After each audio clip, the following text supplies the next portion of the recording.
두 번째 세션 바로 만나보도록 하겠습니다. 이번 순서는 넥스트 스테이지, 환경은 어떻게 최고의 경쟁력이 되는가라는 주제로 꾸며질 텐데요. 세션을 이끌어 주실 모더레이터와 패널 분들 소개해 드리겠습니다. 먼저 기후위기라는 무거운 이슈를 친근하고 또 흥미롭게 풀어내며 큰 공감을 이끌어내고 계신 분입니다. 헤럴드 경제의 환경기획 시리즈 지구 뭐래를 연재 중인 김광우 기자님께서 모더레이터를 맡아주시겠습니다. 이어지는 패널로는 조선영 카카오뱅크 경영전략그룹 ESG 팀장님, 정수정 LG전자 ESG 전략기획팀장님, 윤용희 법무법인 유한 율촌 파트너 변호사님, 김경연 에코앤파트너스 글로벌 전략본부 본부장님 무대로 모셔보겠습니다. 여러분 큰 박수로 환영해 주시기 바랍니다. 네, 안녕하세요. 저는 헤럴드 경제에서 지구머래라는 환경 기사 시리즈 연재하고 있는 김광우 기자라고 합니다. 반갑습니다. 여러분 조금만 힘을 내세요. 얼마 남지 않았습니다. 저도 여러분들 눈에서 무언가를 얻고자 하는 그런 마음이 느껴집니다. 이따가 맥북을 꼭 얻어가시기를. 그리고 지금 밖에 비가 와요. 비가 좀 많이 오는데 6시에 그친다고 하더라고요. 그래서 6시까지는 못 나가세요. 잘 들어주시면 감사드리겠습니다. 앞서 세션에서는 환경이 어떻게 돈이 되는가라는 사업적인 얘기를 좀 했다면 여러분들이 더 궁금해할 만한 그런 실질적인 이야기를 지금 나눠보려고 합니다. 과연 환경이 내 밥벌이에 도움이 될까? 내 커리어에 도움이 될까? 이런 거에 대한 대답을 실제 일선에 계신 전문가 분들께서 쉽게 또 재미있게 얘기해 주실 것 같습니다. H-에코테크 페스타 2016 두 번째 세션 주제는 넥스트 스테이지, 환경은 어떻게 최고의 경쟁력이 되는가입니다. 이제 더 이상 환경은 특정 전공자만의 영역이 아닙니다. 대부분의 산업 분야에서 지속 가능성을 이해하는 인재는 대체 불가능한 핵심 자산이 되고 있습니다. 오늘 모신 네 분 역시 금융, 제조, 그리고 법률, 글로벌 협력까지 다양한 분야에서 지속 가능성이라는 무기를 장착하고 또 아주 최고의 커리어를 쌓고 계시는 분들입니다. 오늘 단순히 이렇게 성공담 듣고 이런 자리가 아닙니다, 사실. 진짜 여러분들에게 도움이 될 수 있는 그런 얘기를 하려고 오늘 나와주셨고요. 이 환경이라는 키워드가 어떻게 나만의 스펙으로 전환될 수 있는지 그 해답을 한번 찾아보도록 하겠습니다. 네, 이번 세션은 일단 70분 진행될 예정이라고 하는데요. 최대한 지루하지 않게 해보겠습니다. 1시간 동안 라운드 테이블 토크 진행한 후에 10분 정도 여러분 질문에 대답해 드리는 시간 가지도록 하겠습니다. 궁금한 내용 있으신 분들은 1세션과 동일하게 패들렛으로 질문사항 올려주시면 제가 질문 대신 전달 드리도록 하겠습니다. 네, 이제 본격적으로 말씀 한번 들어보도록 하겠습니다. 처음 말씀해 주실 분은 금융의 세계에서 환경 가치를 증명해 내신 분이라고 합니다. 돈의 흐름을 결정하는 금융권에서 ESG가 왜 단순한 사회공헌이 아닌 생존 전략인지를 가장 명확하게 보여주고 계신 분입니다. 카카오뱅크 경영전략그룹의 조선영 ESG 팀장님께 간단한 소개와 함께 카카오뱅크에서 진행하고 있는 사업 그리고 맡고 계신 업무 이런 거 간단히 소개해 주시면 감사드리겠습니다. 네, 안녕하세요. 저는 카카오뱅크에서 ESG를 하고 있는 조선영이라고 합니다. 먼저 이런 귀한 자리에 초대해 주셔서 너무 감사를 드리고요. 저는 이제 아무래도 카카오뱅크 회사에 다니고 있다 보니 금융에 대한 굉장히 관심이 많아졌어요. 그래서 금융에 대해서 되게 관심 많으실 텐데요. 저희 ESG 팀에서는 사실 그 기업에서는 보통 재무적인 영향이나 이런 것들을 굉장히 많이 강조를 하시잖아요. 돈을 얼마 벌었냐, 올해 영업이익이 얼마냐, 이런 것들을 굉장히 중요하게 생각하시는데 이제 28년도부터 이제 ESG가 공시가 의무화가 됩니다. 그래서 이런 비재무적인 가치들을 기업들이 어떻게 잘 하고 있고 전략을 갖추고 있느냐, 이런 것들을 굉장히 이제 의무화가 되는 만큼 굉장한 관심을 가지고 있습니다. 그래서 저희 팀에서도 그런 대응들을 준비를 하고 있는데요. 저희 팀에서 그 주요하게 하고 있는 업무를 소개시켜 드리자면 이런 그 지속 가능성에 대해서 이제 지속 가능 경영 보고서를 통해서 그 많은 분들에게 이해 관계자분들에게 공시를 하고 있습니다. 그래서 이제 그 저희 카카오뱅크에 여러 부서들이 있어요. 그래서 부서들에게 여러 가지 데이터를 막 받습니다. 개인정보 보호는 어떻게 잘하고 있나? 그리고 뭐 금융 소비자 보호는 어떻게 잘하고 있나?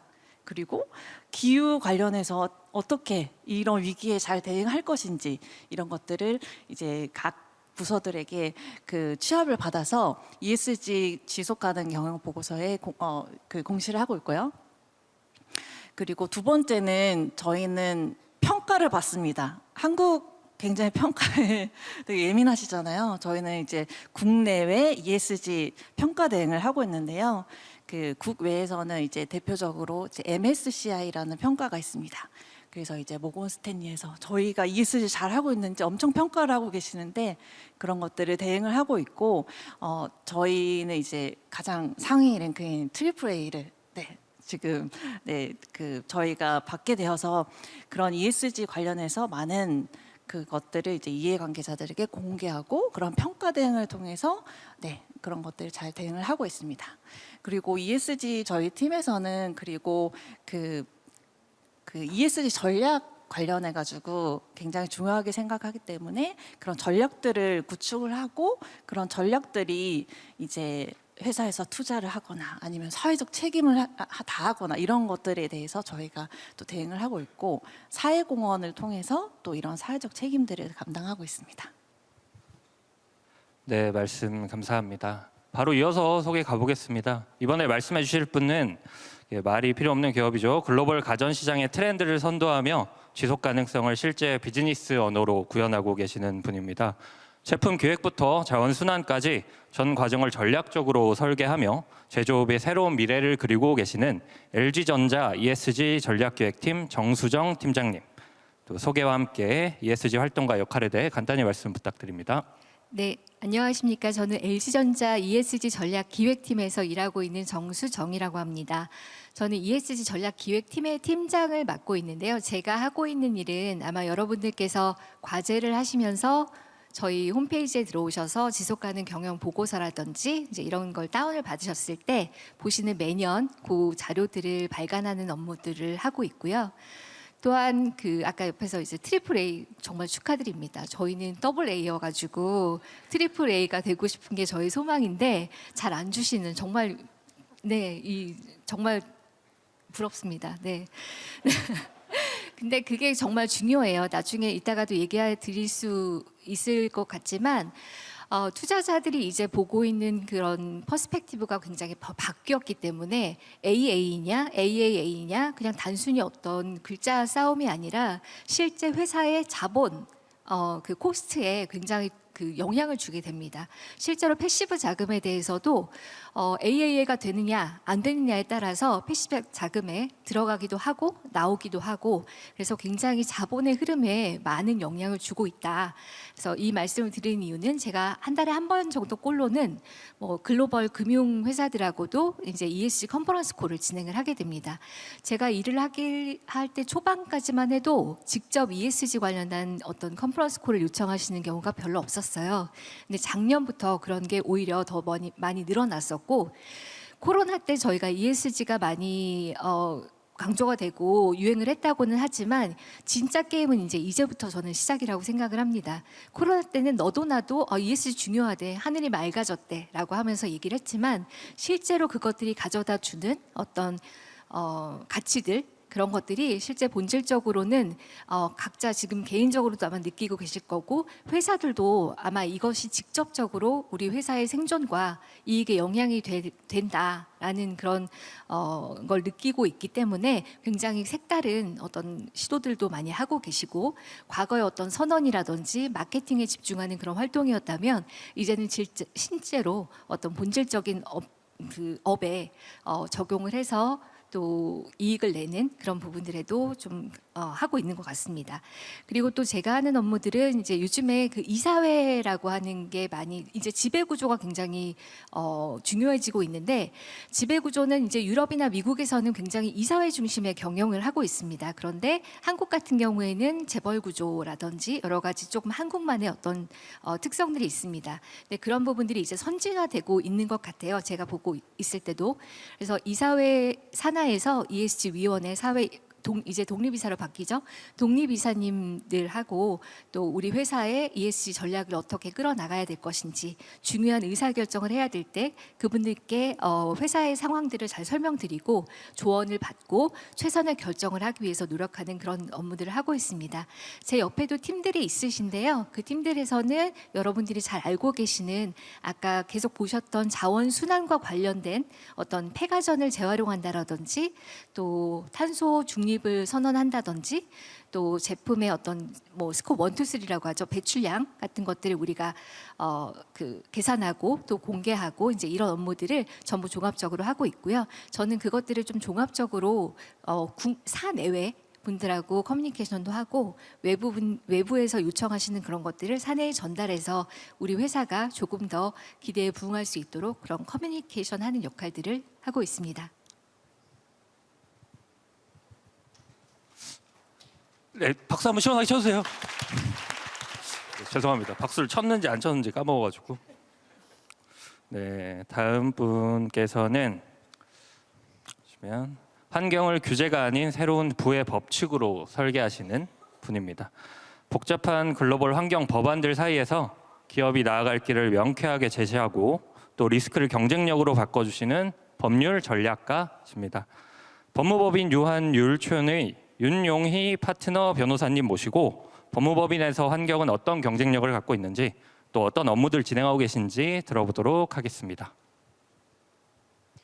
네, 안녕하세요.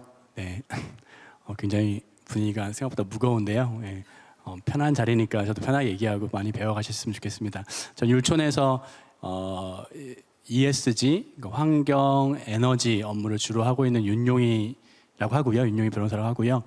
뭐 사실 오늘 질문들이 많아서 이제 여러 가지 얘기를 할 수 있을 텐데 당장은 이제 로펌에서 어떤 일을 하고 있는지에 대해서 간단히 말씀을 드려보면 어떻게 방금 전에 어쨌든 우리 두 전문가께서 말씀해 주셨는데 이 두 전문가께서는 어떻게 보면 회사 내에서 회사의 어떤 ESG, 회사의 환경을 위해서 일하신다면 저는 어떻게 보면 이런 회사들 어떤 고객사라고 할 수 있는데 고객사 중에 특히 제조기업들 뭐 LG전자 포함한 그러니까 제조기업들이 환경 이슈가 많기 때문에 주로 제조업을 중심으로 한 고객사들을 위해서 고객사들이 환경, 에너지, ESG 법제를 잘 이해하셔서 이제 법을 지킬 수 있도록 도와드리고 그리고 또 이게 해당되는지 안 되는지 애매한 상황에 있어서는 뭐 적극적으로 해석도 해드리고 더 나아가서는 정부하고 좀 입장이 다를 때 정부에서는 지켜라고 하고 기업 입장에서는 아니 우리가 해석할 때는 안 지켜도 될 것 같은데요. 뭐 그런 분쟁 상황에서는 어떻게 보면 정부에 가서 기업을 대리해서 정부를 설득하기도 하고 우리 기업 고객 이야기가 맞습니다. 뭐 이런 업무도 하게 되고요. 그래서 이런 것들이 어떻게 보면 크게 보면 자문 업무를 할 수 있고요. 사전 예방적인 어떤 기업한테 법을 지킬 수 있도록 안내해드리고 정부하고 이런 다툼이 있을 때 좀 설득해드리는 이런 업무들도 하고 좀 더 크게는 이제 컨설팅 업무도 있는 것 같습니다. 컨설팅이라고 하는 건 사실은 자문하고 크게 다르진 않은데 기업들이 특히 뭐 새로운 비즈니스를 런칭을 할 때 이 비즈니스가 기존 법제에 혹시 위반되진 않는지 문제 또 위반된다고 한다면 위반 덜 되는 방향으로 사업 구조를 어떻게 바꿔야 될지 더 나아가서는 사실은 법을 심지어는 해석이 아니라 법을 만드는 것 그러니까 제정 개정을 통해서 이슈를 해결할 수 있다고 한다면 저희가 정부나 국회 쪽을 또 설득해서 법을 개정하고 제정하는 업무까지도 도와드리기도 하고요. 그런 것들이 어떤 자문, 이제 컨설팅 영역일 것이고 진도가 나가다 보면 기업들이 의도했건 의도하지 않건 법을 위반했다 또는 위반한 것 같다라는 상황들이 생기거든요. 그러면 이제 분쟁이 생기는데 그랬을 때 정부에서 그 해당되는 이제 기업들한테 처분을 하게 됩니다. 처분이라는 건 좀 어려운 말일 수 있는데 쉽게 말하면 제재를 가하는 거죠. 그러니까 행정처분, 영업 정지한다, 뭐 과징금, 심지어는 형사처벌 등등의 처벌이 가해지는 상황들이 있는데 그런 상황에서는 저희가 기업들을 대리해서 법 위반이 아니에요라고 해서 저희가 의견서도 제출하고 여러 정부 층을 설득해서 처분이 나오지 않도록 하는 업무. 처분이 나왔다 한다면 그 처분이 만약에 위법하고 부당하다고 한다면 그 처분을 취소하기 위해서 행정 심판이나 행정 소송을 통해서 기업들 도와드린 경우도 있고요. 그래서 그래서 분쟁 대응, 행정 소송, 행정 심판에 있어서 기업들 도와드리는 업무들도 하게 되고 또 하나 맥락이 이제 제조기업들이 특히 이제 인근에 있는 주민들을 중심으로 민원 제기하고 소송 제기하는 경우가 있거든요. 그런 경우면 또 이제 기업들을 대리해서 어떻게 보면 주민들이 제기한 민원에 대해서 대응해드리고 또 주민들이 소송을 제기했다면 그 기업을 도와서 소송을 대응해드리는 뭐 이런 업무들도 하게 됩니다. 그래서 어떻게 보면 자문, 컨설팅, 소송까지 전반적인 그 업무에 있어서 주로 기업들 도와드린다라고 하면 좋을 것 같고요. 한 가지 더 이제 맥락을 말씀드리면 저는 이제 어떻게 보면 대형 로펌에 있기 때문에 주로 이제 기업들을 대리하지만 그 반대 어떻게 보면 지역 주민들, 뭐 시민 단체 포함한 환경의 피해를 보통 보았다고 주장하시는 분들을 대리하시는 또 훌륭한 변호사님들 많이 있습니다. 그래서 보통 시민단체에서 일하는 변호사님들 또 뭐 그 시민단체나 주민들 도와드리는 작은 로펌 그다음에 개인 변호사님들도 있고요. 그래서 그런 변호사님들도 훌륭한 역할을 하기 때문에 여러분들이 또 그런 쪽에서 또 업무도 하실 수 있을 것으로 생각이 됩니다. 생각이 되고 또 하나 이제 마지막으로 말씀드리면 제가 주로 말씀드렸던 건 환경에 관해서 말씀드렸는데 최근에는 이제 신재생 에너지를 비롯한 에너지 업무들이 굉장히 많아지고 있어요. 그래서 에너지 업무도 여러분들이 나중에 또 관심을 가지면 좋을 것 같고 또 하나 이제 ESG 지속 가능성이라는 맥락에서 특히 유럽을 중심으로 새로운 ESG 규제들이 생기고 있는데 그 규제들을 이해해서 기업들이 이해할 수 있도록 도와드리고 대응하는 업무까지 다시 말하면 과거에는 국내에 있는 법령만 특히 환경법을 중심으로 이해하고 고객들에게 도움을 드렸다면 이제는 이런 환경 ESG 규범들이 글로벌화되면서 유럽, 미국을 중심으로 한 새로운 글로벌 규제까지도 이해하고 고객들한테 도와드려야 되는 상황들이 됐다라는 말씀까지도 드려봅니다. 예, 이상 말씀드릴게요. 네, 마지막으로 이번에는 글로벌 산업 현장에서 환경 비즈니스의 실무적 해답을 직접 제시하고 계신 분입니다. 에코앤 파트너스 글로벌 전략본부 김경현 본부장님 모시고 얘기 한번 들어보기 전에 마이크가 나오나요? 네, 잘 나옵니다. 들어보겠습니다.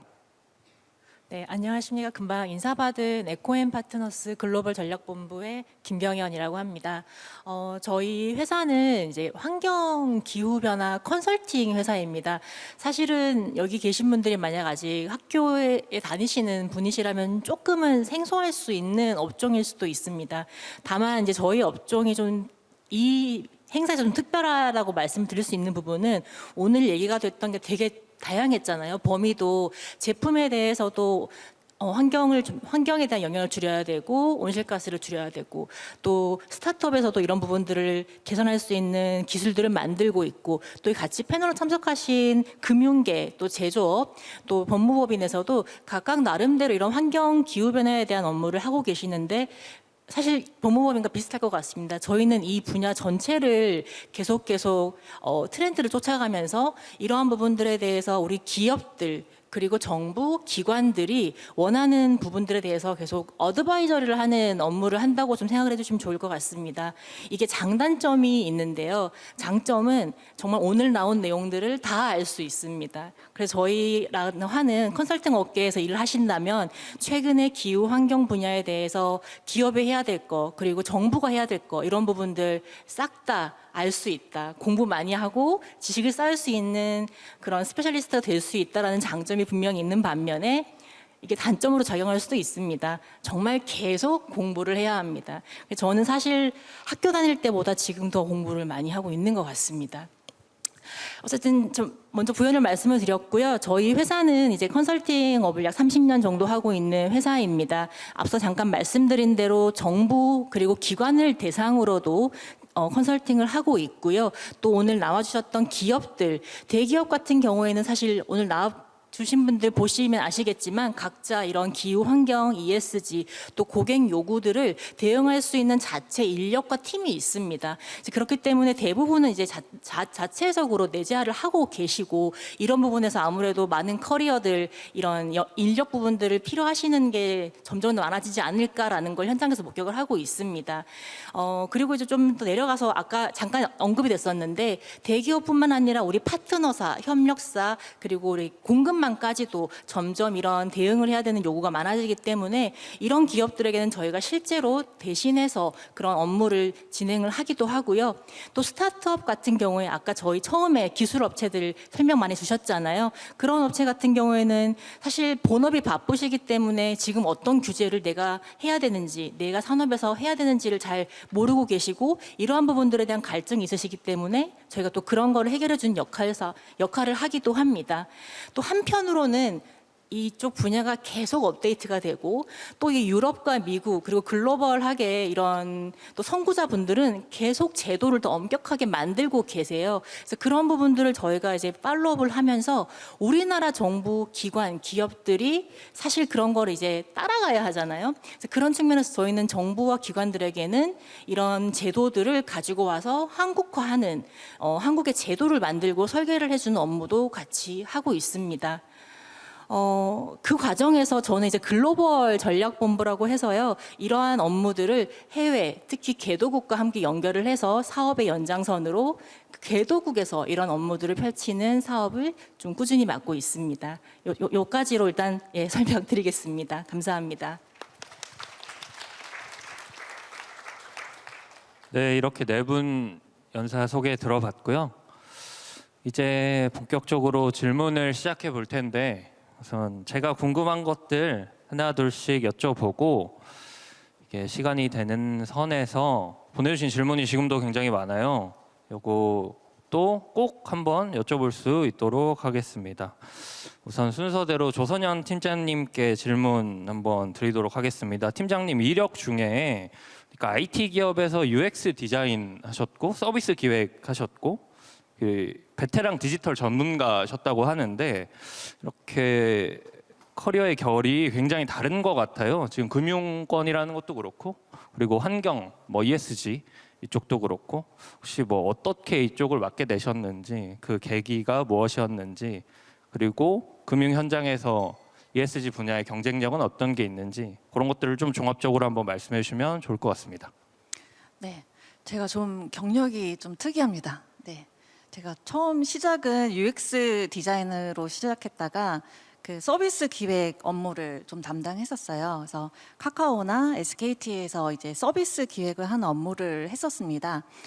그때는 그 주요한 고민들을 이제 고객의 이제 이런 사용성의 불편함과 문제를 어떻게 해결하지?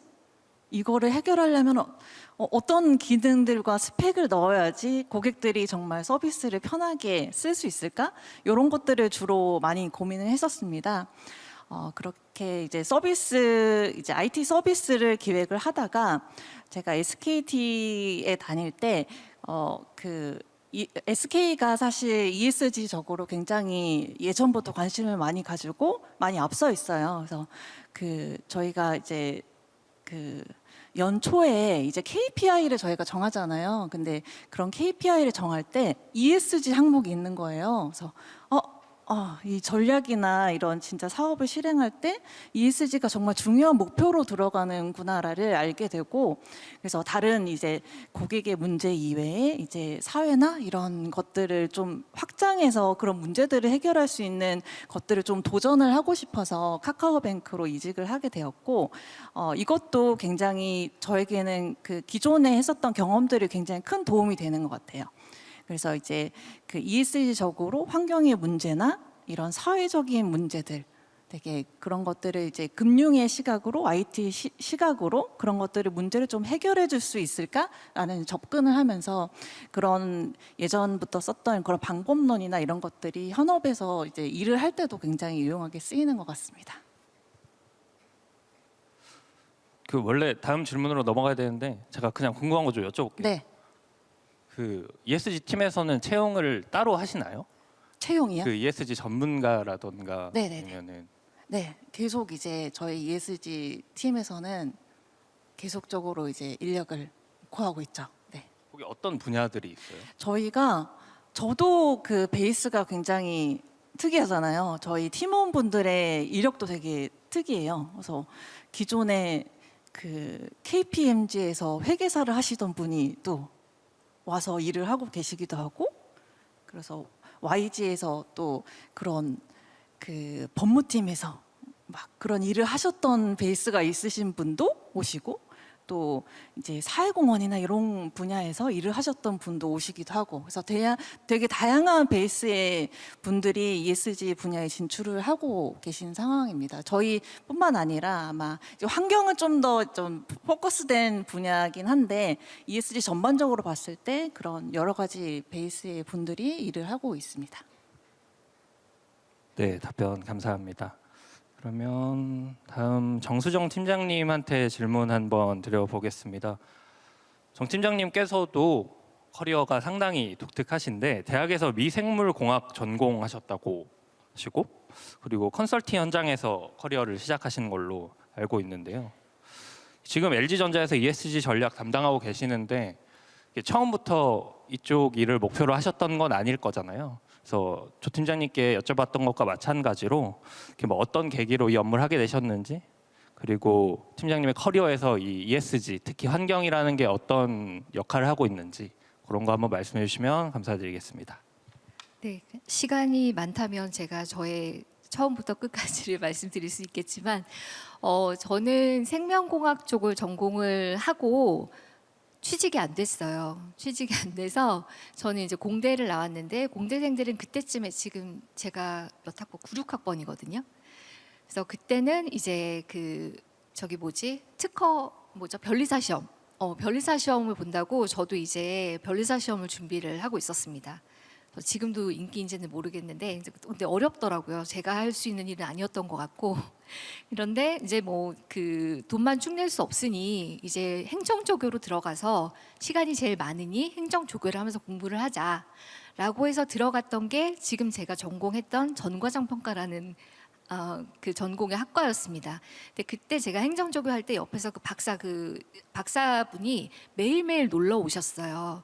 옆에 앉아가지고 야, 전과정평가란 이러면서 계속 옆에서 저한테 계속 얘기를 해주시는 거예요. 그래서 저는 그때 이제 그 고시를 준비하고 있었고 계속 LCA가 이게 되게 좋은 거야. 근데 LCA라고 하는 게 지금도 혹시 조금 생소할까요? 지금 전과정평가라는 게 굉장히 이제 보편화되어 있는데, 제가 전공했을 때까지만 해도 이거를 설명하려면 한참 걸렸었어요. 그래서 전과정평가란 뭐고 설명해도 다 모르셨고, 근데 이제 옆에서 계속 설명하시니까 뭔가 흥미가 좀 생겼고, 그래서 이제 좀 내 커리어에 대해서 그때 한번 좀 생각을 한번 해보게 됐던 것 같아요. 그래서 변리사는 저는 공부랑은 좀 안 맞았거든요. 그래서 변리사는 아닌 것 같고, 그래서 좀 공부를 해보자 해서 이제 그 전과정 평가라는 것들을 처음 운이 좋게 접하게 됐던 것 같아요. 그것도 그러니까 우연인 것 같아요. 항상 삶은 내가 의도한 대로 잘 안 돌아가잖아요. 그런데 그때 하필이면 제가 그걸 시험을 준비하고, 하필이면 그때 박사 오빠가 옆에 와서 계속 얘기해줬고, 하필이면 그때 교수님께서 외국에서 전과정 평가를 들여오신 한국의 두 분 중에 한 분이셨어요. 그래서 되게 귀한 공부를 사실은 하게 됐던 것 같고, 지금 돌아보게 되면 그 당시에는 내가 무슨 공부를 하는지 설명하는 것도 너무 힘들었고, 회사를 들어갔던 것도 처음은 LG전자가 아니었습니다. 처음엔 저도 여기 계시는 환경 컨설팅 쪽을 먼저 들어가게 됐는데, 전 그것도 제가 저의 신의 한 수였다고 생각을 해요. 그때 정말 압축적인 성장을 했던 것 같거든요. 그래서 제가 의도한 바는 아니었지만 어쨌든 순간순간 열심히 하긴 했던 것 같습니다. 그래서 그 순간순간에 선택을 하면서 지금 제가 여기까지 오게 됐는데, 운이 너무 좋았던 것 같아요. 전 제가 생각했을 때에는. 그래서 그 환경 컨설팅 쪽에서 한 4년 정도 근무를 하면서 정말 많은 기업들, 그리고 정말 많은 공공기관들, 국책과제들 이런 것들을 수행을 하면서 많은 기업분들을 만났고, 그때 만났던 분들을 아직도 지금 절친으로 만나고 있습니다. 그래서 제가 어렸을 때 제가 26살 그때 뭘 사실 잘 모를 때잖아요. 근데 공부했답시고 이제 컨설팅을 하러 다니는데 그분들 눈에는 지금 제가 생각했을 때는 되게 아기 같았을 것 같아요. 그런데 그분들하고 이제 신뢰도 쌓고 같이 공부하면서 아직까지도 그걸 이어오고 있거든요. 그래서 되게 그런 좋은 분들을 많이 만났다. 저의 커리어에는 그리고 그런 게 좀 있었고 또 한 가지는 그러다가 이제 제가 LG전자에 제안서를 쓰게 됐어요. 회사에서. 이제 LG전자에 컨설팅을 하려고 제안서를 쓰게 되다가 이제 오퍼를 받아서 이제 쓰는 와중에 이제 넘어오게 됐었고 그 뒤로 쭉 이제 여기서 근무를 하고 있는데 그 과정에서도 꼭 제가 환경만을 한 것은 아닙니다. 그래서 좀 도전 아닌 도전들을 좀 하고 싶었고 그래서 저는 이제 경영 전략 부서로 또 들어가게 됩니다. 그래서 경영 전략 부서에서 실제로 사업이 어떻게 돌아가는지를 조금 이해하게 되고 다른 어떤 경영진들이 고민하는 그런 부분들을 조금 가까이서 보게 되면서 실제 제가 지금 현재 하고 있는 ESG 전략이라든지 환경과 관련된 어떤 정책이라든지 이런 것들을 조금 더 균형 있게 그러니까 외부와 또 내부와 또 이제 이런 여러 가지 퍼스펙티브를 같이 조합해서 굉장히 밸런스 있게 이것들을 맞춰 나갈 수 있는 그런 시각을 좀 얻었던 것 같습니다. 그래서 좀 많이 아마 오늘 오신 분들 중에 커리어가 고민이 많으신 분들도 계실 텐데요. 저희 팀도 마찬가지입니다. 굉장히 영업해서 이렇게 사회 전공하신 분도 계시고 실제로 저처럼 이제 공대 출신도 계시고 또 영문학 전공하신 분도 계시고 굉장히 이쪽 분야는 사실 허들이 뭐 이렇게 특별히 그런 건 없는 것 같아요. 오히려 더 많은 사람들이 다양하게 모이면 모일수록 많은 관점들이 모여서 더 좋은 선택을 할 수 있도록 하게 되는 게 저희 쪽 분야인 것 같습니다. 그래서 도전을 많이 해주시면 좋을 것 같습니다. 네, 여러분.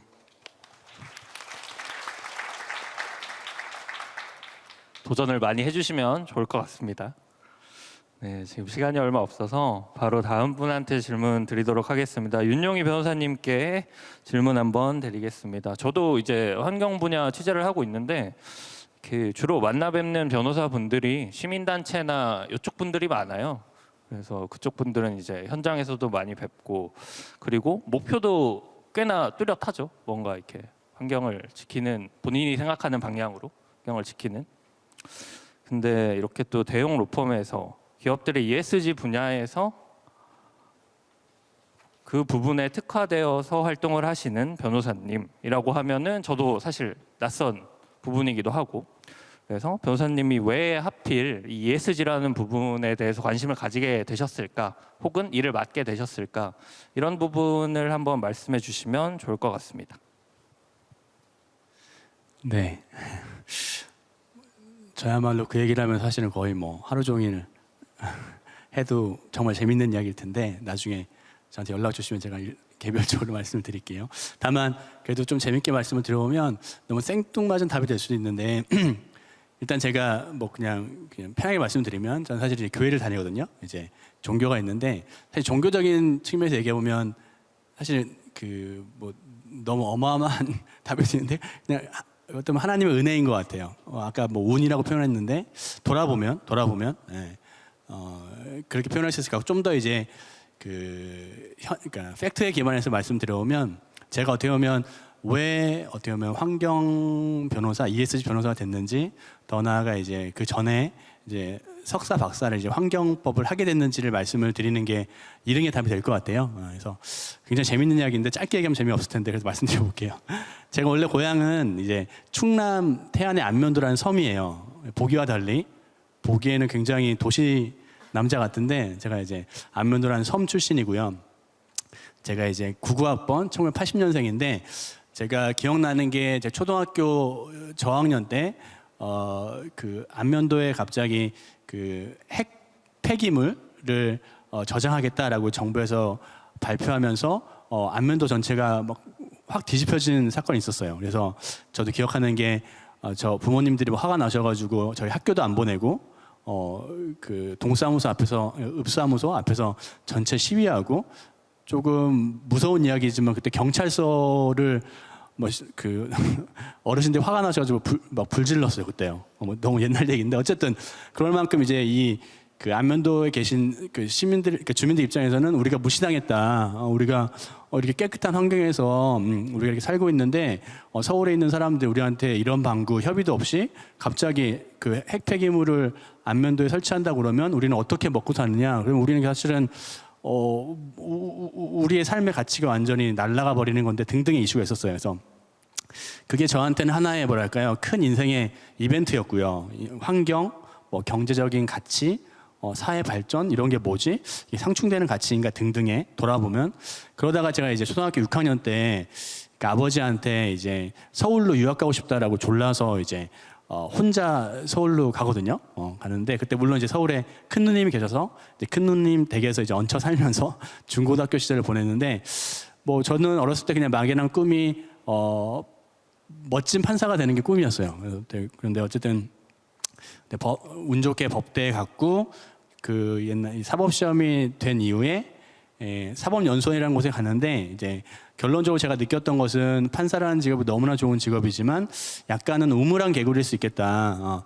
그러니까 새로운 친구를 만날 수도 없고 내가 마음껏 신문에 내 칼럼을 쓸 수도 없었고 등등 그래서 이건 아닌 것 같은데 그리고 또 하나 아주 현실적이지만 시골에 계신 부모님 생활비를 보내드려야 되는데 내가 판사를 하면 우리 부모님이 굉장히 힘드실 것 같다는 생각도 하면서 그러면 친구들이 많이 가는 로펌을 한번 생각해 보자는 생각을 했고요. 그리고 그러면 이제 경제적인 것도 해결될 뿐만 아니라 근데 그 시점에 제가 이제 어떻게 보면 2003년도 그러니까 벌써 20년 전이 지났네. 2003년도에 사법시험을 합격하고 어떤 분을 만났는데 그분이 이제 그 환경법을 가르치시는 교수님께서 저한테 어떻게 보면 저는 귀인일 수 있는데 저한테 너 계획이 없으면 너 이미 석사를 시작했으니까 환경법을 해봐라. 환경법이 굉장히 핫한 학문이고 굉장히 이제 뜨거워질 거다. 지금은 모르지만 그래서 그때는 근데 그분의 어떤 권위, 전문성을 믿었기 때문에 저분이 추천하시는 것만 해보자 해가지고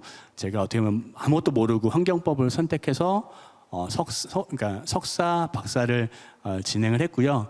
그런 와중에 이제 제가 로펌을 선택하게 됐고, 그런 와중에 제가 그냥 막연히 어떻게 보면 제 안에 환경을 지킨다, 환경을 지킬 수 있도록 사람들에게 도움을 준다라는 가치가 약간 꽤 마음에 자리 잡았던 것 같아요. 자리 잡았고, 그러면 내가 로펌에 가지만 환경을 하고 싶다라고 마음을 정하고 로펌들을 만났어요. 그래서 한 2군데 로펌이 저한테 관심을 많이 가져줬는데, 근데 여러분들 진로와 관련되는 이슈니까 좀 더 말씀드리면, 근데 로펌들이 저를 좋아했어요. 그러니까 똘똘해 보이고 젊은 친구니까 와서 밤새 일할 것 같으니까 그냥 좋아했는데 너 뭐 하고 싶어? 라고 해서 저 환경할 건데요. 그러면 사람들이 눈빛이 싹 바뀌는 거예요. 그게 2007년 정도였는데 얘한테 어떻게 답변하지? 그런 눈빛으로. 이유는 뭐냐면 그때 당시에는 로펌의 환경 비즈니스가 거의 없었어요. 없었고 그러니까 얘가 와가지고 딴짓을 할 것 같은 거예요. 돈 안 되는 거 할 것 같고. 그러니까 이제 저하고 이제 로펌하고 협의를 한 게 그래 너 환경하는 거 좋은데 다만 그 레귤레이션이라 표현하자. 규제 분야하는 건 좋은데 지금 로펌에서는 엔타이트러스트, 그러니까 경쟁법이 굉장히 핫하고 돈을 많이 버니까 그거 무조건 50% 하고 나머지 50%는 네가 하고 싶은 환경을 해라 해가지고 제가 2009년에 율촌에 가서 어떻게 보면 두 분야를 저글링하면서 쭉 이제 반은 공정거래, 이제 반은 환경 에너지 업무를 해왔고요. 그 다음에 이제 간단히 하나의 더 이벤트 말씀을 드리면, 그럼 어떻게 이제 로펌에서 결론적으로 제가 이렇게 이런 곳에 와서 여러분들 앞에서 발표도 하고 밥벌이를 하고 있을지가 이제 궁금하실 텐데,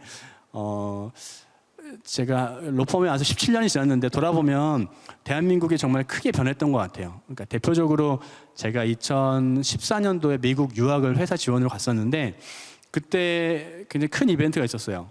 제가 뭐 경품 주는 퀴즈까지 낼 수는 없지만 혹시 2014년도에 어떤 일이 있었죠? 질문하면 안 되나? 기억하실지 모르겠지만 세월호 사건이 있었어요.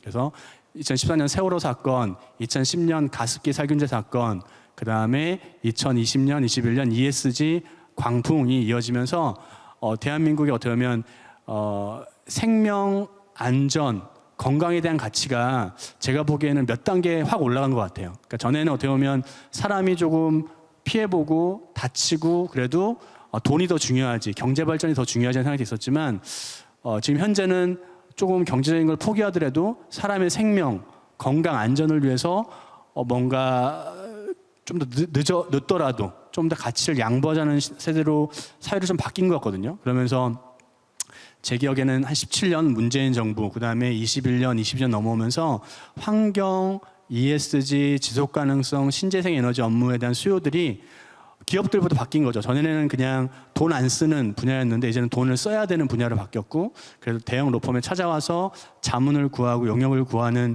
것들로 시대가 바뀌어서 저희 로펌만 해도 21년까지는 환경에너지 하는 변호사는 있었지만 환경에너지 팀은 없었거든요. 그런데 이제 21년도에 하이라키를 갖춘 환경에너지 팀을 만들고 제가 거기서 이제 ESG 팀장을 하면서 업무를 하고 있고요. 이제 밥벌이를 하고 있는 상황입니다. 그래서 그 정도 말씀을 드리고 또 이제 다음 질문 때 또 자세히 말씀 드려볼게요. 네. 좋은 말씀 감사합니다. 근데 그 질문 들어온 것 중에 변호사님한테 질문 들어온 게 꽤 있어가지고 한 가지만 추가적으로 말씀하시는 거에 연결이 되는 것 같아서요. 그 사실 환경 관련 재판 뭐 이런 것들을 참가하시면서 이게 딜레마라는 표현을 두 분이 쓰셨어요. 그러니까 어떤 말씀을 하시는지 알겠어요. 예를 들어 뭐 큰 로펌 같은 경우에는 주로 기업의 입장을 대변하기도 하고, 뭐 기업이 큰 고객 중에 하나이기도 하고, 뭐 예를 들어 민사라고 치면은 피고가 되는 거잖아요. 그런 입장이 많으니까. 그러다 보니까 나는 환경에 관심이 있는데 이거는 나의 뜻과는 좀 맞지 않아. 뭔가 이런 상황을 말씀하시는 것 같아요. 이런 딜레마를 느끼셨던 순간이 혹시 있을까요? 일단 결론적으로 여러분 예스와 노로 답해야 여러분들 명확히 기억할 테니까 저는 없다라고 말씀드리고 싶어요. 무슨 말씀이냐면 사실은 환경이라는 가치, ESG라는 가치를 가지고 기업에서, 로펌에서, 컨설팅 펌에서, 뭐 시민단체에서 업무하시는 분들이 다 있는데 저는 이렇게 돌아보면 다 하나의 커뮤니티인 것 같아요.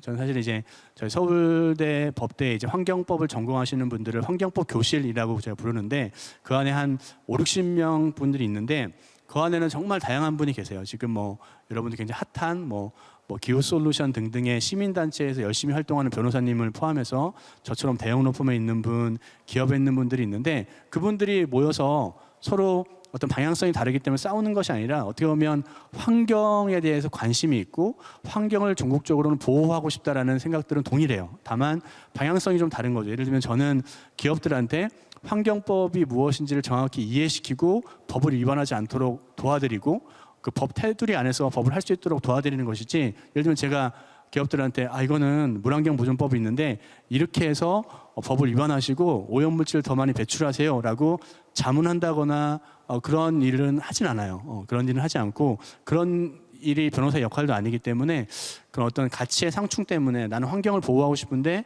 내가 어떻게 보면 기업 쪽에서, 어떤 로펌 쪽에서 일하는 것이 그런 어려움이 있지 않을까, 딜레마에 빠지지 않을까라는 생각들을 일응할 수 있는데 그거는 현실에서는 그렇지 않다. 오히려 똑똑하고 열정 있는 여러분들이 그런 기업에 가서 더 열심히 해주시는 것이 기업들이 법을 지키면서 환경을 전국적으로 보호하는 방향으로 비즈니스를 짜고 더 발전할 수 있게 하는 방향이다라고 조금 선명하게 말씀드릴 수 있을 것 같아요. 네네. 아유, 감사합니다. 속 시원히 해결된 것 같습니다. 그래도 먼 길을 돌아 김경원 본부장님께도 질문을 좀 드려보겠습니다.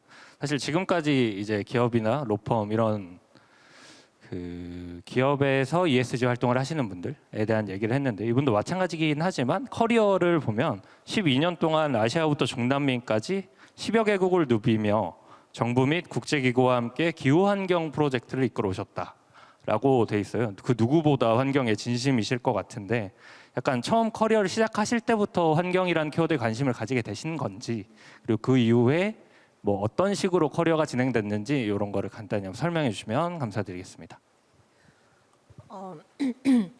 네, 저는 우선 저 전공은 사실 환경을 파괴하는 전공이에요. 저는 토목공학과를 졸업을 했습니다. 그래서 사실은 이제 늘 환경 영향 평가 이런 부분과 상충이 되는 이슈가 있는 과이긴 하지만 사실 제가 학교 다닐 때 이제 지속 가능성, 뭐 SDG 이런 개념이 좀 본격화되는 시기였어요. 그래서 그때 지금 제가 이제 학생분이시라면은 여러분 또래 때는 그런 부분들을 대학생한테도 좀 전파시키고 교육을 시키기 위해서 포럼 같은 거, 특히 이런 게 이슈 자체가 한국에서 뭐 해결이 되는 게 아니라 글로벌적인 이슈다 보니까 이제 해외 학생들을 다 모아두고 SDG를 어떻게 해결할 것이며 국제적인 문제며 인식 개선하는 프로그램들이 정말 많았고 거기에 참석을 우연히 했다가 정말 반했습니다. 아, 이게 이렇게 한 번 인생을 사는데 이렇게 뭔가 지구를 위해 혹은 지구에 있는 인류를 위해 혹은 기후 환경을 위해서 기여를 하고 계시는 분들이 이렇게 많고 이게 또 한 사람이나 한 기업이 하기보다는 여러 주체들이 이렇게 힘을 합쳐서 해결하기 위해서 의지를 다지고 있구나라는 거를 이제 그때 대학교 2학년 때였던 것 같아요. 그걸 보면서 좀 한번 충격을 받았고 그러다가 사실은 이제 의뢰 공대생이 졸업을 하면은 큰 기업에 들어가서 일을 했었습니다. 근데 좀 개인적으로는 재미가 없더라고요. 사실 좀 대기업의 뭐 루틴의뢰한 업무 같은 부분들 내지는 태스크가 마무리되면 집에 가는 이런 직무가 누구에겐 정말 좋은 이제 커리어긴 하겠지만 저에게는 조금은 맞지 않다라고 좀 판단이 들어서 좀 일찍 퇴사를 했었습니다. 그래서 그러고 우연히 이제 컨설팅 펌에서 리서치 어시스턴트를 구하는 이제 공고를 봤었고요. 그때 이제 들어가서 예전 생각이 나더라고요. 아, 예전에 이렇게 기후 환경 이슈에 대해서 나도 한때 되게 관심을 가졌던 적이 있지 해서 이제 그때 생각을 가지고 입사를 했더니 찰떡같이 잘 맞았던 이제 사실 운이 되게 좋았던 케이스였던 것 같습니다. 사실 이제 조금 더 부연을 드려보자면은 ESG라고 하는 부분, 뭐 지속 가능성은 정말 광범위한데 오늘 또 주제가 자원순환이잖아요. 그래서 제가 이제 글로벌 업무를 한다라는 게 사실 선진국들은 저희보다 더 잘하고 있죠. 이제 그러다 보니 대부분 제가 가는 국가는 아프리카, 남미, 동남아 이제 개도국들입니다. 그런 곳에 가면 뭐 환경 문제 뭐 말해서 뭐 하겠습니까? 정말 심각하거든요. 저 같은 경우는 보통 출장을 가면 부러워하시잖아요. 근데 제가 보통 가는 곳은 매립지. 근데 이제 관리 안 돼서 막 냄새 나고 불나는 매립지, 뭐 폐기물 처리장, 그리고 폐기물 쌓여 있는 곳 이런 곳을 가고요. 사실 그런 곳에서는 정말 그걸 담당하는 정부 기관 내지는 종사하는 기업분들에게는 이런 한국에서 잘하고 있는 노하우나 케이스 기술이 한 줄기 빛 같습니다. 이제 그러다 보니까 그런 업무를 하는 과정에서 사실 보람이라고 하는 거를 좀 운이 좋게 느끼는 케이스이기도 하고요. 또 이제 제가 첫 직장이었던 곳과 좀 비교를 해보면 여기는 바로 보이는 문제를 해결을 해야 되는 게 이제 제 태스크가 되는 부분이기 때문에 좀 더 어떻게 보면 빡세다고 할 수 있고 챌린징하다고 할 수 있겠지만 좀 주도적으로 업무 해결을 하고 이 부분들에 대해서 해결하는 그 과정 이런 것들을 좀 맛을 볼 수 있는 이제 그런 측면에서 지금까지도 이제 이 업무를 쭉 하고 있고 있습니다. 그래서 저희 좀 부연을 드리면 저희는 정말 다양한 분야 분들의 이제 팀을 이제 전공하신 분들, 경험을 가지신 분들이 같이 팀을 이뤄서 일을 하고 있고요. 꼭 환경공학 부분이 이제 지식적으로는 조금 더 나아갈 수 있는 부분이 있겠지만 사실 그게 중요하진 않은 것 같습니다. 어떤 문제를 봤을 때 이걸 해결하기 위한 의지가 있고 이런 부분에 대해서 뜻이 있으시다면은 이런 쪽 커리어를 좀 도전해 보시는 것도 저는 적극 장려하고 싶습니다. 감사합니다.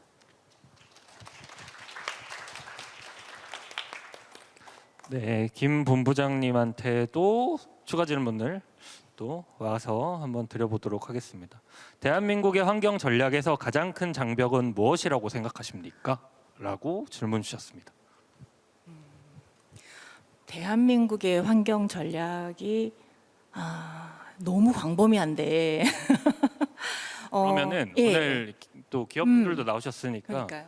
이게 한국 기업들의 환경 전략 추세를 봤을 때 뭐 칭찬할 점, 모자란 점 있을 것 같은데 모자란 점 한번 말씀해 주시죠.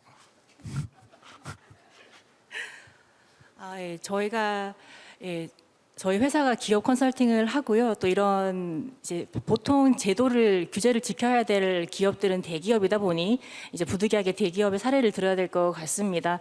보통 만약에 10개 기업을 만나서 얘기를 하고 컨설팅을 하면 한 1개 기업 정도 정말 잘하시고요. 나머지 8개, 9개 기업은 그 정도 잘 이제 턱걸이 하고 계신다라고 좀 말씀을 드릴 수 있을 것 같은데 모자란 점을 그냥 뭐 있는 그대로 말씀을 드리자면 지금 계속 앞에서 나왔던 얘기가 ESG 뭐 공시 보고서 이런 얘기 쭉 나오고 있습니다. 정말 그 보고서 매년 발간하시기 위해서 저는 그 팀 그리고 그 팀에서 수집해야 되는 엄청난 정보와 데이터 정말 노고가 많다고 생각을 하고 그 부분을 알고 있습니다. 근데 다만 이 보고서의 내용이 이제 보시면 정말 방대하고 내용도 많고 팬시하고 아름답습니다만 이게 이제 실제로 그러면 정말 그만큼의 현장에서 필드에서 그만큼의 기여가 되었는가라는 측면에서는 사실은 이제 갭이 좀 발견이 됩니다. 그러니까 저희 같은 경우에는 뭐 공시를 지원해 드리기도 하고 그러다 보면 어쩔 수 없이 기업의 내부 상황을 속속들이 좀 파악을 해야 될 수밖에 없는데 이제 그런 측면에서 아무래도 조금 더 이런 부분은 투자를 해서 개선을 하고 저탄소화 했으면 좋겠다. 이런 부분이 분명히 나오지만 사실 오늘 주제가 돈이긴 하지만요. 이런 기후 환경적인 측면에서 뭔가 실제적으로 개선을 하기 위해서는 투자가 선행이 될 수밖에 없고 우선은 캐펙스라고 하는 돈이 들어가고 이거에 대해서 정말 회수는 좀 오래 걸리는 게 사실 아직 기후 환경 쪽의 딜레마이긴 합니다. 이제 그런 측면에서 사실은 기업은 영리를 추구하다 보니 이제 그런 부분에서 경영진과 이런 이사회와의 갭 이런 부분들이 사실 현장에서는 많이 목격이 되고 있습니다만 그 중에서도 한두 개 기업들은 정말 진심을 다시 잘하고 있는 기업들이 있다라는 부분도 같이 말씀드리고 싶습니다. 네, 그러면 대한민국 대표 대기업 LG전자는 그 10개 중에 한두 개 포함이 되겠죠, 당연히. 그러면 정 팀장님 말씀을 한번 들어봐야 될 것 같은데 또 현장에서 느끼는 건 또 어떤지. 예를 들어 그 아까 말씀하셨던 것처럼 투자를 해야 되는데 거기에 뭐 ESG 팀장님이 투자를 다 결정할 수도 없는 노릇이고 결국에 회사의 합의가 있어야 되는데 이게 참 어려울 것 같아요. 저도 환경 취재를 하지만 결국에는 돈을 써야 됩니다. 아까 궤도님도 말씀을 하셨는데 1년 뒤에 110만 원 받을래? 지금 100만 원 받을래? 할 때 110만 원 선택을 할 줄 알아야 되는데 이제 기업들이 당장 그걸 하기가 쉽지 않죠. 그래서 내부에서도 갈등이 좀 있는 것 같은데 그 갈등의 최전선에 계시는 또 정 팀장님 말씀 한번 들어보겠습니다. 네, 사실 저희는 사실 딱 그 중간 접점인 것 같아요. 외부의 이해관계자들이 우리에게 요구하는, 기업에게 요구하는 그런 요구 사항들을 직접적으로 듣고 실제로 그것들을 내부 경영진들이나 다른 부서들에게 연결을 해서 이런 건 하자, 뭐 말자, 뭐 이런 얘기들을 하는 접점이라서 사실은 제 전화를 싫어하시는 분들이 많으세요. 네, 회사에서 그러면 뭐 또 일을 해야 되고 뭐 어떻게 해야 되고 하니까 그렇지만 아까 이제 말씀 뭐 100만 원, 110만 원 얘기가 나왔는데 실제 지금 많은 사람들의 아까 변호사님도 말씀하셨고 다른 팀장님들도 말씀하셨지만 많은 사람들의 시각이 변하고 있는 것 같아요. 그리고 그 기업도 변하고 있지만 돈을 가진 투자자들도 변하고 있고 고객들도 변하고 있다고 생각을 합니다. 근데 우리가 항상 변화를 보면 나무가 자라는 게 보이지 않듯이 근데 어느 날 보면 굉장히 크게 자라 있죠. 지금 그런 시기인 것 같아요. 실제로 제가 요구받는 것들도 보면 투자자들도 저희 아까 이제 평가 AAA 받으신 저희는 AA지만 그 저희를 평가하시는 분들도 무조건 너는 이걸 해야 돼. 뭐 너네는 무조건 탄소 중립을 해. 너네는 이걸 다 100% 해야 돼라고 요구하지 않습니다. 그게 불가능하다는 건 모두가 다 알고 있어요. 그래서 저는 각자가 자기가 맡은 일을 열심히 하는 게 굉장히 중요하다고 생각하고 저는 저랑 싸우는 내부의 다른 분들도 그분들의 일을 열심히 하고 계신다고 저는 생각을 합니다. 그래서 각자 자기의 자리에서 자기 일을 열심히 하는 게 그 발전을 하는 거라고 생각을 하고 물론 어려움이 많아요. 어려움이 많고 실제 기업은 이거는 뭐 회사의 공식적인 입장 아니고 제가 생각해서 제 개인적인 입장에서 회사는 돈을 버는 게 목적인 것이고 그리고 그럼에도 불구하고 이제는 이해관계자들 모두의 가치를 위해서 일해야 되는 거는 사실입니다. 그래서 예전에는 아까 뭐 변호사님도 말씀하셨지만 뭐 돈이 무조건 중요했다면 이제는 전혀 그렇지 않다라는 건 여러분들도 너무 잘 아실 거예요. 그리고 여러 가지 그 아까 어떤 사태들, 그다음에 어떤 사회적인 어떤 이슈들 이런 것들이 있을 때마다 실제로 기업들이 주가가 떨어지거나 투자자들이 투자 자금을 회수하거나 굉장히 많은 일들이 일어나게 됩니다. 그래서 우리가 사람 인생을 사는 거를 생각해 봤을 때도 내가 돈 많이 버는 악덕 뭐 이 점주가 될 것이냐, 아니면 내가 여러 내 주변의 사람들을 살리면서 같이 나누는 사람이 될 것이냐, 이게 굉장히 가치관의 문제인 것 같기도 하고요.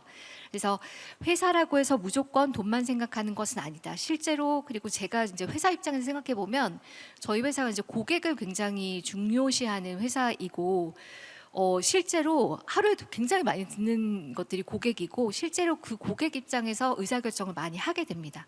정말로 실제로는 그런 일들이 일어나고 있고요. 그리고 그럼에도 불구하고 예를 들면 우리가 냉장고를 만드는데 친환경적으로 만들면 1억이 든다. 그리고 대충은 만들지 않습니다. 그냥 이렇게 만들면 한 300만 원이다. 어떤 걸 사시겠어요? 그래서 저희는 끊임없이 좋은 선택을 하기 위해서 노력을 하고 있어요. 다음 제품을 만들 때는 어떤 부분을 개선할지, 고객들이 어떤 걸 불편해했는지, 그리고 우리의 투자자들은 무엇을 요구했는지 그런 것들을 굉장히 종합적으로 살펴보면서 밸런스를 맞춰서 최선의 선택을 하고 있다고 저는 사실 믿고 있습니다. 그리고 저도 자부심을 가지고 있는 부분이 저희 회사는 그런 회사라고 생각을 하고, 또 많이 아시는 것처럼 이제 마케팅을 잘 못하는 회사다라고 얘기를 하시는데 뭐 저희 뭐 그런 얘기 있었잖아요. 그램도 실제로는 얼마 뭐 900g이다 그러면 실제로 그거보다 조금 더 높여 말하자, 더 나올 수도 있잖아, 뭐 이러는 회사였던 것 같아요 저희가. 그래서 저도 이제 사실 환경이라고 하는 거는 이제 회사에서 오히려 돈을 쓰고 뭐 이런 부서라고 생각을 할 수 있지만 요즘에는 인식이 많이 바뀌고 있고, 라이선스 투 오퍼레이션이라는 얘기를 되게 많이 하거든요. 이걸 충족하지 않으면 아예 시장에 진입을 할 수 없는 그런 시대가 된 것이고, 실제로도 제가 그런 사례를 보고 있습니다. 정말로 우리의 저희도 고객사가 있거든요. 저의 고객사도 너희들은 탄소 중립을 했니? 재생에너지를 얼마나 썼니? 뭐 등등등 여러 가지를 물어보면서 거기에 부합하지 않을 때는 저희가 커트라인을 당하거든요.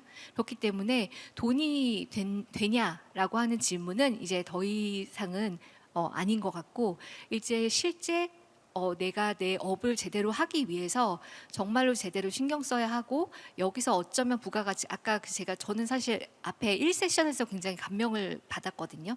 이런 기술들을 개발하시는 분들이 계시고, 저는 사실 회사에서 장표 작업이나 하는 그런 사람인데 굉장히 위대한 일을 하시는 분들이 너무 많으신 것 같아요. 그래서 실제로 그런 부분에서 많은 가치가 창출되고 있고, 돈을 움직이는 사실 돈의 흐름을 많이 따라가잖아요. 투자자들도 많이 바뀌고 있다라는 걸 좀 말씀을 드리고 싶습니다. 아유, 좋은 말씀 감사합니다. 오늘 대학생분들도 많이 계신데 약간 나중에 면접 가시면은 다 이런 분들이 앉아 계시거든요. 다 이 정도 위치의 분들이 앉아 계세요. 근데 다 비슷한 생각을 또 가지고 계실 거고, 관련 업계에 계신 분들. 그러니까 이런 얘기들을 잘 흡수하셨다가 면접에서 또 잘 써먹으시면 좋을 것 같습니다. 그것과 좀 연관이 돼서 AAA 받으신 카카오뱅크 조 팀장님께 또 질문이 하나 들어왔는데, 요 분은 약간 이쪽 업계에 생각이 있으신 것 같아요. 팀원이 어떤 비전과 애티튜드를 갖고 있기를 바라시나요? 라고 질문을 주셨는데, 약간 ESG 쪽에 만약에 취직을 한다고 생각하면 조금 애매할 것 같긴 해요. 예를 들어 뭐 기업 면접을 보는데 ESG 팀이다라고 했을 때, 제가 회사 돈 다 써가지고 좋은 일에 쓸게요. 뭐 좀 극단적으로 얘기하면 이게 A고, B는 아니 저희 돈 최대한 덜 쓰고 좋은 일을 하는 척 할 수 있게 제가 할게요. 이게 두 가지가 있을 거 아니에요. 그게 양쪽으로 봤을 때. 근데 어떤 비전과 애티튜드를 가지고 있는 게 더 매력적인가? 그러니까 둘 중에 하나를 선택하라는 말씀은 아니고요. 어떤 생각을 가지고 계신지 여쭤보겠습니다.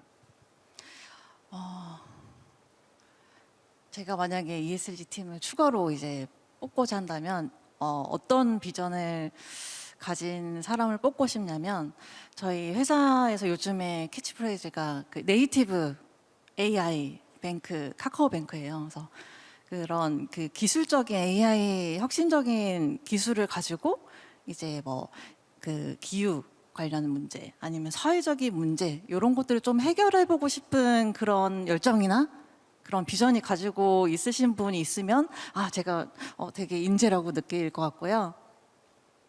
그리고 두 번째는 저희가 또 이제 면접을 했을 때 이제 그 어떤 태도를 가진 그 팀원을 뽑고 싶냐면 저는 아무래도 도전을 좀 두려워하지 않는 팀원을 뽑고 싶어요. 그래서 저희 ESG 분야가 그래도 뭐 공시도 있고 평가도 있고 보고서 작성도 있고 이런 그 루틴한 그런 그 규제적인 것들을 맞춰나가는 그 작업도 있긴 하지만 저희 팀에서는 또 사회공헌 사업을 또 하고 있어요. 그래서 이제 같지만 다른 은행을 표방하는 카카오뱅크는 이제 좀 혁신적이고 좀 도전하는 그런 인재의 상이 있거든요. 그래서 저희가 올해도 할 거긴 한데 그 세이브 레이스라는 러닝을 저희가 하고 있어요. 그래서 친환경 기후 마라톤을 또 저희 팀에서 하고 있거든요.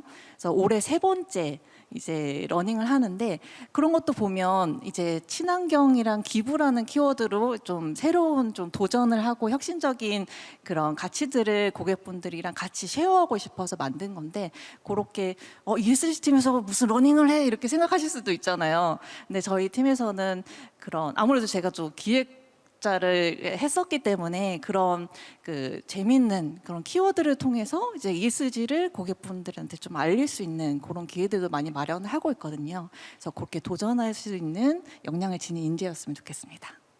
네, 도전과 혁신 가장 어려운 두 가지를 요구하셨습니다. 그래서 어렵죠?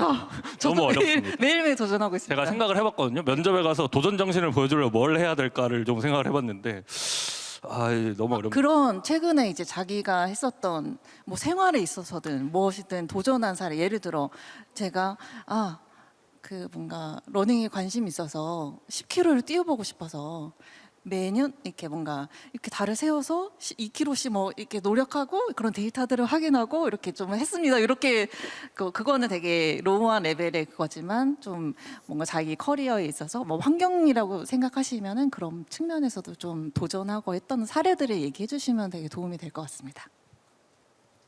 여러분 오늘부터 달리기를 시작하시면 좋을 것 같습니다. 그러면은 질문을 또 AI 얘기가 나왔으니까 윤 변호사님한테 한번 질문을 또 드리도록 하겠습니다. 요거는 꼭 환경 쪽 얘기가 아니어도 될 것 같긴 해요. 근데 다들 궁금해하시고 이게 또 면접 가면 요새 항상 물어보는 질문인데 AI 시대가 도래하면서 이제 저희의 직업도 위협받고 있죠. 근데 그 중에서도 특히 법률 분야가 그 언론에 많이 나와요. 조회수도 잘 나오고 변호사 얘기하면 그래서 근데 현장에서 느끼시는 건 또 다를 것 같아요. AI가 나를 진짜 위협하고 있어?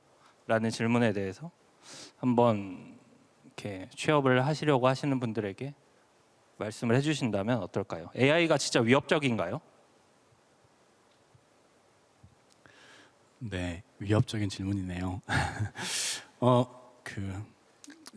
여러 관점이 있기 때문에 조심스러운데 양측면이 다 있는 것 같아요. 그러니까 무슨 얘기냐면 제 현재 바라보는 관점에서는 저처럼 이미 시장에 진입해서 AI를 사용하고 AI 결과물을 비판적으로 분석해서 틀렸다라고 얘기할 수 있는 경험과 여러 가지 이런 것들 갖춘 사람 입장에서는 너무나 좋은 기회이자 여러 측면에서 좋다라고 말씀드릴 수 있을 것 같고요.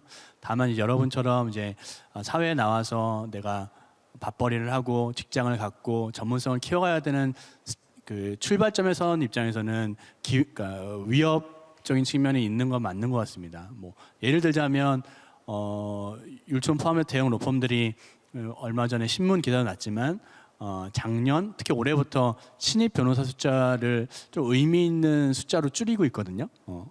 제 숫자는 정확히 기억은 나지 않지만 예를 들면 대형 로펌이 한 해에 보통 40명 정도를 뽑았다면 뭐 이제는 한 35명, 30명 이런 식으로 줄이고 있고 그게 경향성이 어느 정도는 유지될 것 같아요. 물론 그게 40명에서 전혀 안 뽑는다 이렇게는 안 되겠지만 그 균형점이 20명이 될지 15명이 될지 25명이 될지 모르겠지만 꽤 준 거죠. 준 거고 그 이유는 여러분들이 조금만 검색하면 나오겠지만 율촌이 AI를 뭐 런칭했다, 뭐 개발 중이다라는 얘기가 나오는데 저희가 꽤 큰 돈, 제가 한 수십억을 들여 저희가 용역을 진행하고 있거든요. 기술자들을 불러가지고 율촌에 있는 내부 어마어마한 30년 동안 모아놓은 어마어마한 데이터를 외부로 뺄 수는 없어요. 외부로 빼면 저희는 그 큰 법적 책임이 있기 때문에 내부에서만 사용을 해야 되는데 그 데이터를 활용해서 AI 개발을 하고 있는데 결국 저희가 바라보는 관점은 이제는 기존에는 뭐 우리 두 분이 이제 신입 변호사다 그러면 두 분을 경쟁시켜가지고 두 명을 뽑아가지고 둘 중에 한 명 옥석을 가리는 거죠. 한 명은 이제 못 버티고 떠나실 텐데 그러면 그분들한테 보통 일주일의 시간을 줘요. 그 LG전자에서 이런 의견을 달라고 했는데 한번 해볼래? 그러면 이제 일주일간 열심히 리서치하고 국내 판례, 해외 판례 등등을 리서치해가지고 일주일 만에 10장짜리 메모랜덤을 저한테 가져오고 제가 분석해서 고객들한테 보내요. 그러면 이제 한 7, 8일이 걸리는 거죠. 근데 이제는 율촌에서 개발하고 있는 AI는 이제 그 구체적인 프롬프트를 구체적으로 쓰면 이러이러한 사실관계고 이러이러한 쟁점이 궁금하고 내가 찾아봤더니 이러이러한 이슈가 있어서 이러이러한 관점이 담긴 의견서에 대해서 리서치를 해줘 그러면 리서치 결과는 쭉 나오고 더 나아가서 이러이러한 관점에서 메모랜덤을 써줘 그러면 메모랜덤 초안, 소장 초안을 써줘 그러면 소장 초안이 나올 수 있다라고 해서 지금 개발을 하고 있거든요. 그리고 그게 가능하대요.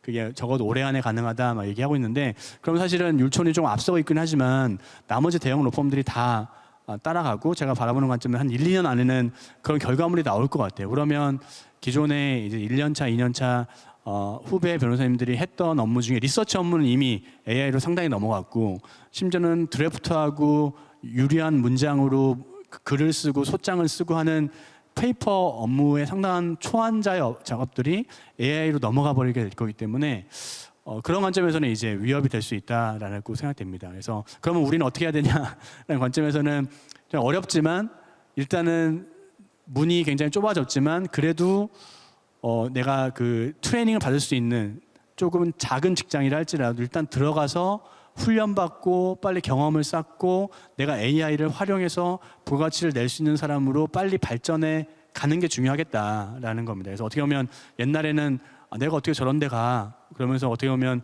더 좋은 직장을 찾기 위해서 더 기다리고 더 나를 숙성시키고 막 이런 것들이었다면 그렇게 하면은 이제는 안 될 것 같아요. 일단은 필드에 들어가서 배울 수 있는 직장에 가서 배울 수 있는 곳에 가서 필드 경험을 쌓고 앞으로 나아가서 커리어를 쌓아가는 타이밍이 더 중요한 시대가 되지 않았나라는 말씀까지 드리면서 이 정도 말씀드려봅니다. 네. 기회는 있습니다, 여러분. 네, 감사합니다. 여러분 힘내시길 바랍니다. 그리고 그러면 저쪽에 김 본부장님께 제가 느끼기엔 여기서 제일 환경맨이신 것 같거든요.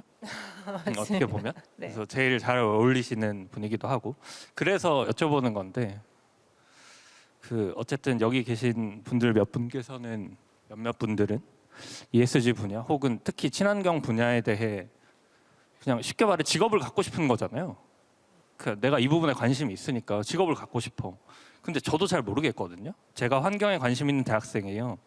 그럼 뭘 할 수 있죠? 어디에 취직을 하고 뭘 공부해야 되죠? 그런 얘기를 좀 혹시 해주실 수 있을까요? 네, 환경 커리어의 잘 축소판이 오늘 오셨던 분들 같아요. 오늘 정말 그 환경을 개선할 수 있는 기술을 개발하시는 스타트업 분부터 그리고 실제로 대기업이나 뭐 금융권이나 이런 회사에서 환경에 대해서 어쨌든 계속 두드리고 개선을 요구하고 이런 내용들을 정리하고 외부에 알리는 이런 ESG 내지는 기후변화 대응 부서가 있을 수도 있고요.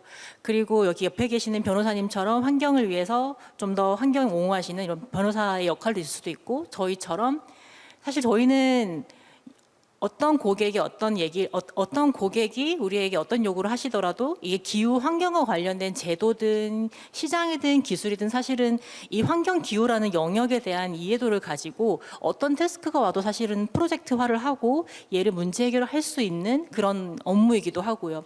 그래서 이런 부분들이 사실 정말 다양한 롤들이 있는데 조금 크게 보면은 만약에 정말 엔지니어시다라고 하면 앞에 보셨던 스타트업 분들처럼 정말 기술 개발을 하시는 이제 정말 필드에서 문제 해결을 하는 그런 엔지니어의 역할이 크게 있을 수 있을 것 같고요. 그러려면 뭐 정말 기술적인 측면에서 뭐 공대 내지는 석사, 박사 공부를 보통 하신 분들이 배우님들 많이 하시더라고요. 그런 쪽이 있을 수 있을 것 같고요. 이제 한편 기업에 들어가서 기후 ESG 전담 팀에 들어간다라고 하면은 아까 말씀 주셨지만 뭐 꼭 어떤 특정 전공이 필요하기보다는 도전 그리고 이런 뭔가 챌린징하게 할 수 있는 혁신 그리고 뭔가 이 부분에 대해서 잘 얘기를 통해서 커뮤니케이션을 통해서 이런 부분들 내부로도 소통하고 또 외부에 알리기 위해서 소통할 수 있는 그런 좀 오픈마인드의 영향을 가진 분들 이런 준비를 같이 하면 좋을 것 같다는 생각이 들고요. 변호사님은 사실 문턱이 좀 있는 것 같습니다. 일단 시험부터 치셔야 될 것 같아요. 그래서 그 부분은 있는 것 같고 저희 같은 경우에는 사실 환경 전공 반 아닌 분 반 정도 됩니다. 그리고 특히 그러니까 제가 일하고 있는 글로벌 전략본부 같은 경우에는 이제 해외 업무가 많다 보니 사실 외국어를 전공하신 분들도 뜻이 있다면 스터디 하셔가지고 오시기도 하더라고요. 특히 최근에는 기후부의 뭐 환경공단이나 기술원 같은 데서 교육 프로그램을 뭐 단기간이 아니라 한 달, 두 달씩 대학생분들을 위해서 많이 열기도 하는데 사실 이런 부분들을 듣고 오신 분과 아닌 분들의 지식 차이가 확실히 난다는 것도 저는 필드에서 겪고 있습니다. 그래서 전공에 국한하지 마시고 이런 부분에 관심 있다고 하시면은 정말 정부 민간에서 하는 교육 너무 좋아요. 이런 거 들어주시고 뭐 조금 더 가시면 뭐 기사 시험 쳐서 오는 친구분들도 있는데 이건 뭐 따고 안 따고는 이제 본인 의지는 아니니까요. 그래서 그런 부분들에서 공부도 좀 하시면서 좀 트렌드를 같이 쫓아가면서 이제 의지가 있으시면 충분히 입사하시는데 문제되지 않을까. 그리고 AI 측면에서도 위협이 되고 있긴 합니다. 근데 저희가 이제 AI를 받아들이는 자세는 정말 리서치 업무 1분 만에, 2분 만에 도로로 나옵니다. 근데 얘가 항상 맞는 말을 하진 않더라고요. 거짓말을 자꾸 해요. 그럼 저희는 이제 그런 부분들을 철저하게 배제를 해야 되는 이제 컨설턴트다 보니까 이제 이런 부분들을 잘 캐치할 수 있는 눈을 가질 만큼 내가 이 부분에서 애정을 가지고 이해를 가지고 이런 부분들을 또 역량을 가지시는 것도 되게 중요할 거라고 좀 한 번 더 부연 드리면서 마무리하겠습니다. 아유, 감사합니다. 정부에서 하는 교육 프로그램도 있고 그리고 환경에 관심이 많은 기업들을 서치하는 작업도 필요하실 것 같고 그리고 영어 공부를 하셔야 되고요. 카카오뱅크 가시려면 달리기 10km 하시면 될 것 같습니다. 네, 질문들이 더 많은데 오늘 아쉽게도 시간이 여기까지밖에 안 될 것 같아서 혹시 더 궁금하신 거 있으시면 이분들 회사에다가 메일 보내면 답변해 주실 거예요 아마. 또 그 정도의 열정과 도전 의식을 가지고 계시다면 얼마든지. 그러면 오늘은 여기까지 하고요. 귀중한 시간을 내어 의미 있는 이야기들을 전해주신 패널분들 그리고 긴 시간 함께해 주신 객석에 계신 참가자 여러분들 모두 감사드립니다. 감사합니다.